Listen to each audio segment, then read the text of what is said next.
Hi everyone! Welcome to Kairos Moments. My name is Bel Miranda. Kumusta po ang lahat? Kumusta ang mga pinagpala ng Diyos? Every day is a blessing and every breath is a blessing. Bagamat habang tinitake ko po itong video, meron po tayong naranasan na bagyo dito sa ating bansa. In fact, this morning, we had a scheduled flight to Cebu. But due to the typhoon, we decided to rebook our ticket. And we praise God sa pag-iingat sa atin, sa buhay ng bawat isa. And we know that so many people now, na especially sa Metro Manila, Bulacan, and other part of Luzon, ay talagang ang iba flooded ang area, ang iba ay na-stranded, and ang iba ay totally damaged ang kanilang bahay, ang iba ay talagang devastated. May partially damaged, may totally damaged, pero, well, I may say na may season yung buhay, pero sa kabila ng hindi man maganda o maganda ang nangyayari. So, don't worry because there's always hope in God. There's always light. Ito ang season ng ating buhay, pero makakaraos din po tayo. Malalagpasan din po natin ito. And we praise God for His faithfulness. We praise God for His goodness. Now, because dahil nga po may bagyo ngayon, I just remember this testimony. But before I share, let me read this verse first. Philippians chapter 2 verse 4. Let each of you look not only to his own interest, but also to the interest of others. Now, you know what? Even ako po, nung baby, I may say baby Christian, before po, yung laman, my question is, ano ang laging laman ng prayer natin? Kasi ako po before, I must admit this, before ang laman lagi ng prayer ko ay prayer pang sarili, prayer pang family, and prayer to the people around me that has something to do with my life and everything that is concerned about me. So, before yun po lagi ang laman ng prayer ko, puro ako, puro dapat ganito, may mga kasama pa na material things. Well, that's okay, I think. Especially even material things, sino ba naman ang hindi magpipray na, Lord, I pray that you will provide us a house and lot. I pray that you will give the desire of my heart na magkaroon na po ng car, na magkaroon na po ng trabaho yung asawa. Of course, the Lord will give that, lalo na if it is according to His purpose. Because sabi naman sa kanyang salita, for I know the plans I have for you, to prosper you and not to harm you, to give you hope in the future. Therefore, yung plano ng Panginoon sa atin, when it comes concerning us, it is always good. It is always to prosper us. It is always not to harm us. Meaning, kung may magandang tayong dinidesire para sa sarili natin, sa pamilya natin, and everything that is concerned about us, therefore, may mas malaking plano ang Panginoon. In fact, mas malaki ang plano niya kaysa sa plano natin sa sarili natin. Now, but I'd like to encourage each and everyone for today's video na napakahalaga pala and napaka-powerful pala ng prayer na hindi naman nakatutok sa sarili lang natin. Hindi lang nakatutok that something na may connection sa atin na can we pray for one another? Can we pray for the people na hindi naman na, let's say, hindi close sa atin? Let's say, minsan nga hindi natin kakilala. But it is always a nice feeling that we're praying for them and we care for them. Because, let me share this testimony with you. Years ago, naalala ko po ito dahil saktong-sakto po habang tinitake ko ito na video ay meron tayong typhoon. Now, years ago, nagkaroon din po na ng typhoon sa Palawan as well as in Mindanao, sa Surigao. So, we decided and we have something in our heart. We asked the Lord kasi marami po noon ang houses totally devastated in Palawan, even in Mindanao, and nakita namin even sa news, napakarami talaga ng affected nung time na yon. Now, we ask God, Lord, can you give us a project wherein we want to give something to the typhoon victims? But of course, hindi naman lahat natin kayang bigyan kasi hindi naman tayo ang Panginoon.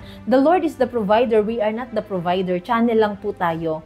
But anyway, so, that was our prayer.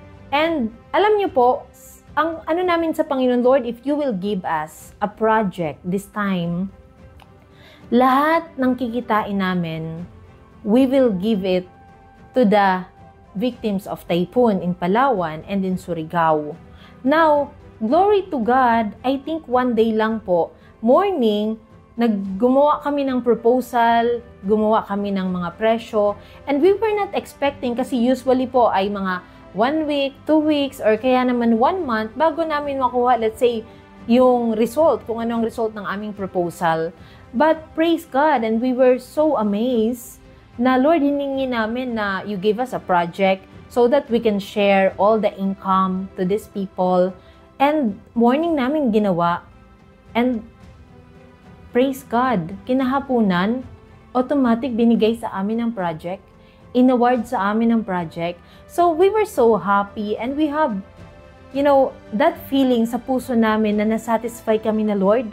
Sobrang salamat for answering our prayer. Therefore, ang pinag-pray namin sa Panginoon, bigyan kami ng project so we can share lahat ng income dito sa mga tao na gusto namin bigyan. Now, sinagot ng Panginoon. And because of that, lahat ng income po talaga ay binigay namin. Of course, tinanggalan namin ng tithes. Tinanggalan namin ng offering, na commitment namin. And all the incomes we distributed sa mga tao na pinili namin na beneficiary sa Palawan and Surigao. So, now, doon namin na-realize na grabe si Lord, no? When we have a desire sa puso natin na hindi pang sarili, hindi puro ako, hindi puro pamilya, or only to the people na mahal lang natin ang prayer, if it has something to do with these people, especially to those who are less fortunate than us, napakabilis po sumagot ng Panginoon. Though, kahit anong prayer naman if the Lord wants to answer right now our prayer, He can answer our prayer. Why? He is God. But according to His purpose. But we just realized na napaka-powerful pala ng prayer na hindi nakatutok puro pang sarili. Na hindi yung less of ourselves, but more of God, more about other people, concerning to other people, kahit nga hindi close sa atin, kahit nga hindi kakilala natin, kasi nagkakaroon pala tayo ng compassion sa ibang tao. Na pag may nakita natin nagugutom, nakikita natin na walan ng bahay, kahit na hindi naman lahat maipoprovide natin. Pero at least we have something in our heart that if you have the capacity to help, whatever na meron ka, kahit konti, ang sarap pala sa feeling na makatulong tayo. At take note of this is what we realize. Lahat naman ng meron tayo ay galing sa Panginoon. Kung tutuusin pala, hindi natin masasabi na, uy, kami ang nagbigay nitong pera, uy, kami ang nag-donate, uy, kami ang distribute nitong pera. Yes, we are the distributor. We are a channel of God's blessing. We are a channel of the provision of God. Meaning, parang pinadaan lang sa atin ng Panginoon through us to give or to share with other people. And it is always nice to be a channel of blessing, a channel of love of God, na through us, maramdaman pala na kahit stranger sa paligid natin, hindi natin kakilala, na maramdaman pala nila na we are not just saying that Jesus is real, but we are demonstrating it. Na it's very easy to say that God is good. It's very easy to say that God is faithful. Pero masarap pala na through us na paparamdam natin sa ibang tao the faithfulness of God. So for this video, I'd like to encourage each and everyone, if we have the capacity to help, let's help. And, of course, hindi lahat ng tao kaya nating tulungan. Kasi una, hindi tayo Diyos. Pero ang sarap po pala at nakikita pala ng Panginoon ang puso natin at gustong-gusto pala ng Panginoon that we should be established in the righteousness of God. Sa pagkakaroon ng right motive para sa ibang tao. And I just remember, bago ko po ito i-take na video na ito, I just remember my topic yesterday sa iba naming workers na pwede ba this time, sabi ko, pwede po ba piliin natin na wag puro sarili lang, naisipin natin ibang tao naman? Because this world, bukod sa kailangan ng mundong ito ng pagmamahal, kailangan ng maturity, alam niyo po ang isa rin sa napakahalaga dito sa mundo, malasakit. na ma-share natin sa kapwa natin na hindi puro kabig ng kabig, kundi isipin din natin, ano kaya ang pwede natin maitulong? Ano kaya ang pwede natin maibigay? Ano kaya yung pwede namin masupport? Ano kaya ang pwede na minsan hindi lang isipin natin, ano kaya ang pwede kong pakinabang? Can we think that, how can I help? What can I give?